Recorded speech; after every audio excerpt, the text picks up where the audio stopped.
안녕하세요. 손주부입니다. 오늘은 시킹 알파에 대해서 조금 더 깊게 들어가 볼게요. 그리고 지난 시간에 제가 질문 받은 거 중에 시킹 알파 유료 가입해야 되는 거 아니에요? 무료 가입, 무료로 쓸 수 있는 거 좀 알려주세요. 이렇게 말씀을 하셨는데, 시킹 알파가 무료로 써도 충분합니다. 뭐, 나중에 한번 요거 한 달 정도는 유료를 무료로 쓸 수가 있는데 한번 써 보시고 마음에 드시면은 1년 결제하셔도 되는데 1년 결제하실 때는 주의하실 점이 크리스마스나 아니면 이제 땡스기빙 때 세일을 크게 하거든요. 그래서 고때 기다리셨다가 세일을 할 때 이제 1년 구매하시는 걸 저는 추천드리고요.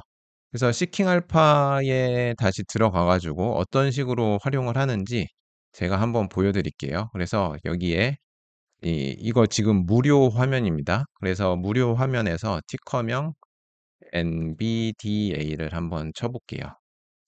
엔비디아 관련돼서 딱 들어가면은 우리가 볼 수 있는 게 이제 유료 화면이랑 무료 화면이랑 조금 다르긴 하지만은 여기 일단 들어와 가지고 제가 항상 강조드리는 게 밸류에이션 들어가서 지금 싼지 비싼지 확인하라고 말씀을 드리잖아요. 그래서 밸류에이션에 들어가시면은 자 보세요. 여기 뭐 다 자물쇠로 잠겨져 있잖아요. 근데 이거 솔직히 자물쇠 이거 보실 필요도 없어요. 그냥 여기 있는 거 요것만 보셔도 상관이 없어요. 그래서 이 수많은 지표 중에서 제가 항상 강조드리면서 추천드리는 지표가 이거 PEG non-gap FWD예요. 그래서 요 지표가 낮으면 낮을수록 좋은 거라고 말씀을 드렸고요. 그래서 이게 사람도 키가 큰지 작은지 확인하려면은 뭔가 비교 대상이 있어야 되잖아요. 그래서 예를 들어서 제 키가 지금 176 인데 이 키가 네덜란드에 가면 저는 작은 키가 되는 거고 이제 일본에 가면은 이제 평균 키가 낮으니까 저는 큰 키가 되는 거겠죠. 비슷하게 엔비디아 5년 평균치랑 비교를 해 보는 거예요.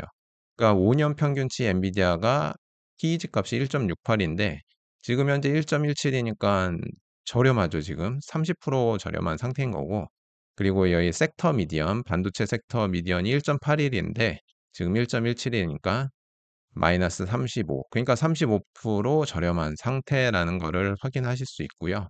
그래서 시킹 알파에서는 요렇게 확인하는 거 이제 밸류에이션에 들어가서 그렇게 확인을 하실 수가 있고 그다음에 또 주로 쓰는 것 중에 하나가 어제 받은 질문 중에 이제 제가 항상 말씀드린 것 중에 주주 친화적 기업인지 아닌지 확인하라고 제가 말씀을 드릴 때 그러면 주주 친화적 기업이 인지 아닌지 그걸 어떻게 알아요?"라고 물어보셨는데 어제 그거를 캐시 플로우 여기 들어가시면은 파이낸셜즈에서 캐시 플로우 딱 들어가면은 여기에서 우리가 볼 수 있는 게 뭐냐면 캐시 플로우는 현금 흐름표를 볼 수가 있어요. 엔비디아의 현금 흐름표를 볼 수가 있는데 현금 흐름표에는 크게 세 가지가 있어요. 첫 번째가 캐시 프롬 오퍼레이션스 한국말로 뭐냐면은 영업 활동으로 인한 현금 흐름을 캐시 프롬 오퍼레이션스라고 그러고 그다음에 두 번째는 뭐냐면은 캐시 프롬 인베스팅 투자 활동으로 인한 현금 흐름. 그다음에 세 번째는 뭐냐면은 캐시 프롬 파이낸싱 재무 활동으로 인한 현금 흐름. 벌써부터 머리 지끈지끈 아프시죠? 아무튼 저만 믿고 일단 따라오시고 캐시 프롬 파이낸싱을 보면은 주주 친화적 활동을 얼마나 하고 있는지 확인할 수가 있는데 대표적인 게 요 두 가지예요. repurchase of common stock이라고 쓰여져 있는 게 뭐냐면은 자사주 매입 및 소각을 얼마나 했는지를 보여주는 거예요. 이거 보면은 여기 괄호로 쳐져 있는 거는 돈을 그만큼 썼다라는 뜻인 거고 요 단위는 100만 불 단위예요. 100만, 1000만억, 10억, 100억. 그러니까 406억 달러를 썼다라는 겁니다. 100만, 1000만억, 10억, 100억. 어마어마하게 자사주 소각을 했네요. 그리고 common dividends paid라고 되어 있는 거는 배당금을 얼마나 이렇게 지급을 했는지를 보여주는 거고요. 그래서 요렇게 사용하시면 되고 그다음에 시킹 알파에서 좋은 기능 중에 하나가 또 뭐가 있냐면은 이렇게 쭉쭉쭉쭉 내리다 보면은 여기 보면 스탁 스크리너라고 되어 있죠. 요거가 정말 좋은 기능이에요. 그래서 스탁 스크리너에서 올 스탁스로 한번 들어가 볼게요. 그러면 요렇게 떠요. 그래서 여기에 나와 있는 23,788의 뜻은 뭐냐면은 지금 시킹 알파에서 커버하는 주식의 수가 23,788개가 지금 있다라는 상태인 거예요. 그러면 여기에서 add filters를 눌러서 우리가 필터를 계속 걸 거예요. 그래서 어떤 식으로 변하는지 한번 볼게요. add filters를 클릭을 한번 해서 그러면 다양하게 나오는데 뭐 컨트리도 있고 섹터별로도 볼 수 있고 뭐 이제 익스체인지 요거 티cker 타입, 마켓 캡, 뭐 이제 시총 기준 뭐 이런 식으로도 볼 수 있고 그래서 제가 주로 쓰는 거는 마켓 캡을 일단 클릭을 해보고 그러면 이제 요 필터를 여기 이제 적용했다라고 selected filters에 이렇게 나와 있어요. 그다음에 제가 좋아하는 거는 싼지 비싼지 확인하는 게 밸류에이션 지표잖아요. 그래서 밸류에이션을 클릭을 해 줘요. 그러면은 밸류에이션 지표 중에서 제가 제일 사랑하는 지표가 PEG, non-GAAP, FWD 요 지표를 제가 제일 사랑한다라고 말씀을 드렸잖아요. 그래서 요거를 클릭을 한번 해 볼게요. 그런 다음에 또 뭐 이제 배당주를 원하시는 분이면은 이 디비던즈에 들어가서 배당 관련된 필터를 거시면 되고 뭐 배당주 같은 경우에는 여러분들 배당 수익률이 제일 중요하니까 배당 수익률도 클릭을 해서 한번 봐 주셔야 될 것 같고 그다음에 배당주 선택을 할 때 더 중요한 거는 배당금이 매년 얼마나 오르고 있는지 요거 이것도 확인을 해 주셔야 되고 요거 디비던드 그로스 얼마나 디비던드가 빨리 오르고 있는지 그렇게 이제 배당주를 이제 좋은 배당주 선택할 때는 여기에서 이제 필터링을 하시면 될 것 같고 그리고 profitability가 이제 수익성 지표잖아요. 요거를 클릭을 해 보고 그다음에 제가 여러분들한테 알려드렸던 지표는 ROE에 대해서 우리가 배웠었잖아요. 그래서 ROE, Return on Equity 이게 ROE를 늘려서 한 말이에요. 요거를 클릭을 해 주고 그리고 보면은 넷이라고 되어 있는 거는 이제 재무적 안정성 같은 걸 얘기를 하는 건데 뭐 이제 current ratio, quick ratio 요 두 개를 제일 많이 쓰긴 합니다. 요것도 많이 쓰고요. 근데 요거 일단은 저는 마켓 캡이 큰 기업만 할 거기 때문에 보면은 시가총액이 큰 기업은 재무적으로 대부분이 안정적이기 때문에 별 의미는 없는 것 같아요. 그래서 일단 좋은 기업을 고르는 기준 요렇게 세 개만 한번 잡아 볼게요. 그런 다음에 요 세 개 필터를 던을 눌러 주시고 그러면 요렇게 쭈루루루루루 이렇게 뜨는데 이제 지금 필터만 걸었지 이 필터에 대한 조건을 지금 안 걸어 준 상태라고 생각을 하시면 돼요. 그러면 여기에서 필터의 조건을 한번 걸어 볼게요. 그럼 이제 어드밴스드 필터스를 누르실 때는 요거는 뭐냐면은 필터를 추가할 때 어드밴스드 필터즈를 누르시는 거고 그다음에 edit filters라고 되어 있는 거는 그 필터의 조건을 내가 걸어 주는 거예요. 그래서 아까 전에 우리가 세 개의 필터를 걸었잖아요. 근데 이제 조건을 거는 거예요. 이 첫 번째 마켓 캡이 시가총액에 대한 내용인데 시가총액이 나는 적어도 200 빌리언 이상인 기업만 보여주세요. 라고 지금 필터를 걸었습니다. 그리고 이제 상방으로는 열려 있게끔 그 다음에 밸류에이션에서 PEG 지표 요거 non-GAAP FWD 기준으로 이거 기억 안 나시는 분을 위해서 다시 한번 설명드리자면 FWD는 미래의 미래 1년치 순이익을 사용한 거고요.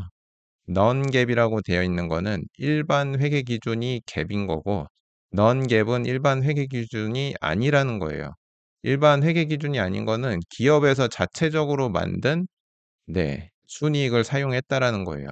기업이 자체적으로 순이익을 만드는 경우는 기업이 생각을 했을 때 올해 우리가 일회적으로 발생한 비용 같은 경우에는 이제 non-GAAP을 써 가지고 발표를 해서 이렇게 익스큐즈를 구하는 거죠. 예를 들어 가지고 어떤 회사가 있는데 올해 정말 재수없게 허리케인이 지나가 가지고 창고가 다 이제 망가져 가지고 비용이 늘어나서 그래서 수익성이 떨어졌을 경우에는 원래 이 회사는 예를 들어서 매년 한 100 억씩 버는 회사인데 허리케인 때문에 올해 50억 밖에 못 벌었다면은 이제 50 억은 어떻게 보면은 일반 회계 기준으로는 50 억이지만 이제 non-GAAP 기준, 그러니깐 기업이 주장하는 기준으로는 100 억이 맞는 거겠죠. 그래서 밸류에이션 요렇게 해 보고 그다음에 리턴 on equity는 크면 클수록 좋은데 일단은 음 욕심을 좀 부려서 30% 이상. 자, 정리해 보면은 시가총액은 200 빌리언 이상인 기업 보여주세요. 밸류에이션은 PEG가 2 미만인 기업을 보여주세요. 그다음에 수익성 지표는 리턴 on equity가 ROE가 30% 이상인 기업만 보여주세요. 라고 이제 한 거예요. done. 그러면 요거를 만족하는 기업은 지금 현재 요렇게 나왔어요. 보세요. TSMC, 이게 머크 제약회사, 구글, 엔비디아. 요 구글인데 이게 의결권 있는 거고 의결권 없는 주식인 거고 메타, 일라이 릴리. 요거는 제약회사인데 이제 비만약 만드는 회사인 거죠. FB, 아메리칸 익스프레스 컴퍼니. 요런 식으로 나왔어요. 그래서 자, 무료지만 요 정도 써도 굉장히 쓸만하다. 어, 그렇게 보시면 될 것 같고 그리고 이제 여기에 보면은 이제 마켓캡이라고 이렇게 되어 있죠. 마켓캡, 시가총액, 디비던드 쓰여져 있는 거는 배당 수익률. 네. 시킹 알파에서 요 정도 쓰면 되고 이제 더 욕심이 나신다 그러면은 이제 결제를 하셔 가지고 결제를 하시면 좋은 점이 뭐냐면은 저 같은 경우에는 여기 보시면은 저는 이제 유료로 쓰고 있는데 유료로 쓰게 되면은 여러 이제 사람들의 의견을 얻을 수가 있어요. 그래서 이제 가격이 좀 비싸긴 하지만 그래도 다양한 의견을 확인을 할 수가 있고 그다음에 또 좋은 점이 뭐냐면은 의견에서 그냥 끝나는 게 아니라 현지 투자자들의 분위기를 얻을 수가 있는데 예를 들어서 여기 보면은 첫 번째 애널라이시스 요거 이제 전문가가 쓴 글인데 이 글에서 이제 댓글창에 들어가면은 지금 투자하고 있는 미국 이제 리테일 투자자들의 분위기를 여기에서 댓글 통해 가지고 굉장히 많이 읽을 수가 있어요. 그래서 고것도 도움이 되고 그리고 제가 주로 쓰는 거는 예 보면은 똑같이 엔비디아에 대한 의견인데 어떤 사람은 스트롱 바이 무조건 사라 강력 매수라고 얘기하는 사람도 있고 어떤 사람은 지금 바로 팔아라 이렇게 얘기하는 사람도 있단 말이에요. 그러면은 팔라고 하는 사람들의 리포트를 저는 더 유심히 읽는 편이에요. 왜 팔라고 하는지 이 사람의 논리가 뭔지 생각을 해본 다음에 이 사람의 논리가 정말 맞는 건지 잘못된 건지를 제 나름대로 이제 생각을 해 보는 거죠. 그래서 이 사람의 논리가 맞다라고 제가 납득이 되면은 제가 엔비디아 포지션을 다 정리를 할 것이고 아니면은 이 사람의 논리가 틀렸다라는 생각이 들면은 그냥 계속해서 투자를 하고 요런 과정을 제가 거치고 있습니다. 그래서 오늘은 시킹 알파 잠깐 알아봤고요. 이제 또 다른 영상으로 찾아뵙겠습니다. 감사합니다.